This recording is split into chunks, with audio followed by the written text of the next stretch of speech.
അമേരിക്കയിലെ കാലിഫോർണിയയിലുള്ള Santa ബാർബറയിലെ our lady of ഗ്വാഡലൂപ്പ ഇടവക പള്ളിയിൽ ഗ്വാഡലൂപ്പെ മാതാവിന്റെ ചിത്രത്തിന് നേരെ ആക്രമണം.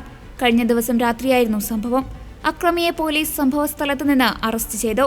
ദേവാലയത്തിന്റെ പ്രധാന ആകർഷണങ്ങളിലൊന്നായ അവർ ലേഡി ഓഫ് ഗ്വാഡലൂപ്പയുടെ മൊസൈക് ചിത്രത്തിനും ദേവാലയത്തിനു നേരെയുമാണ് ആക്രമണം നടന്നത്. ഡിസംബർ 12-ന് ആഘോഷിക്കുന്ന ഗ്വാഡലൂപ്പ മാതാവിന്റെ തിരുനാളിനെ ദിവസങ്ങൾ മാത്രം ശേഷിക്കെ നടന്ന ഈ ആക്രമണം ഇടവക സമൂഹത്തെ ഞെട്ടിച്ചിരിക്കുകയാണ്.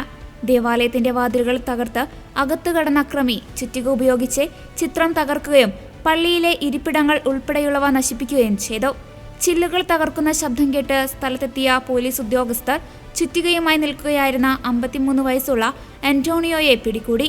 ഇയാൾ പോലീസിനെ ആക്രമിക്കാൻ ശ്രമിച്ചതിനെ തുടർന്ന് ടേസർ ഉപയോഗിച്ച് കീഴ്പ്പെടുത്തി അറസ്റ്റ് ചെയ്യുകയായിരുന്നു.